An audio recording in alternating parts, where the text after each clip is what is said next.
दोस्तों, दुनिया की सबसे लंबी कब्र जो 21,000 किलोमीटर तक फैली हुई है, जिसे स्पेस से भी देखा जा सकता है। हम बात कर रहे हैं ग्रेट वॉल ऑफ चाइना की, जो न सिर्फ सेवन वंडर्स में शामिल है, बल्कि यूनेस्को वर्ल्ड हेरिटेज साइट भी है। एक ऐसी जगह जहां हजारों मजदूरों ने अपनी जान गंवा दी और जिनकी चीखें आज भी वहां से सुनाई देती हैं। ग्रेट वॉल की कहानी शुरू होती है लगभग 2000 साल पहले।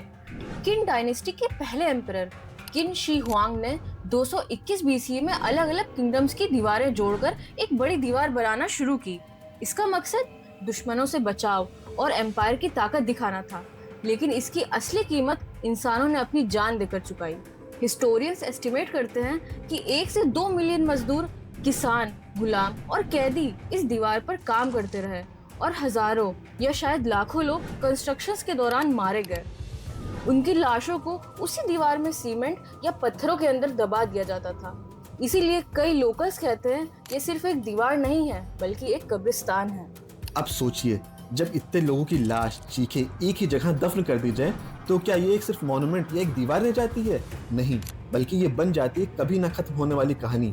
ग्रेट वॉल को आज सिर्फ एक मॉन्यूमेंट ही नहीं, बल्कि सबसे हॉन्टेड जगहों में से भी गिना जाता है।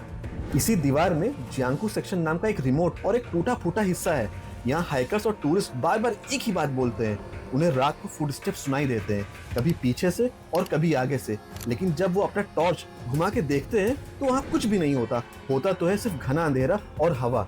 2015 में एक ट्रैवलर ब्लॉग लिखता है, रात को दीवार पर चलते वक्त मुझे लगा कोई मेरा पीछा कर रहा है, लेकिन जब मैं रुका तो फुटस्टेप भी रुक गए। ये कोइंसिडेंस था या कोई रूह उसका पीछा कर रही थी?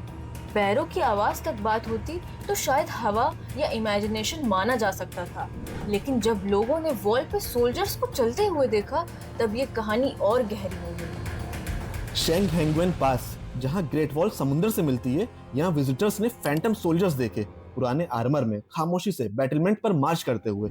एक आई विटनेस लिखता है, उनके चेहरे बिल्कुल सफेद थे, आंखें खाली जैसे काला अंधेरा।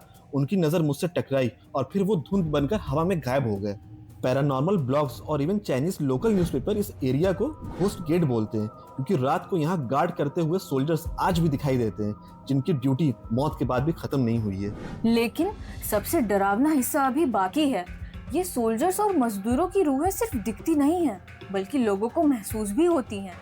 एक टूरिस्ट ने रिपोर्ट किया था कि उसे किसी ने धक्का दिया था, उसका गला दबाने की कोशिश की गई और हाथ को घसीटा था, जबकि उसके आसपास कोई नहीं था। एक ट्रैवलर ने 2018 में लिखा, मुझे लगा जैसे किसी ने मेरे कंधे पर हाथ रखा, जबकि वहाँ कोई भी नहीं था।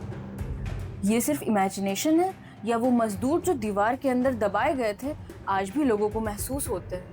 1980 में एक टीम ने ग्रेट वॉल के रिमोट पार्ट्स में पैरानॉर्मल स्टडी की। उन्होंने सडन टेम्परेचर ड्रॉप्स रिकॉर्ड किए। -10 डिग्री की गिरावट सिर्फ कुछ सेकंडों में ही रिकॉर्ड हुई। इलेक्ट्रोमैग्नेटिक मीटर्स भी स्पाइक हुए, जैसे वहाँ कोई इनविजिबल एनर्जी हो। इन्वेस्टिगेटर्स ने भी बाद में कन्फेस किया, उन्हें अजीबोगरीब सपने आए। सपने में उन्हें सोल्जर्स धक्का देते हुए दिखाई दिए और कुछ लोगों ने कहा जागते हुए भी उन्हें सोल्जर्स मार्च करते हुए दिखे।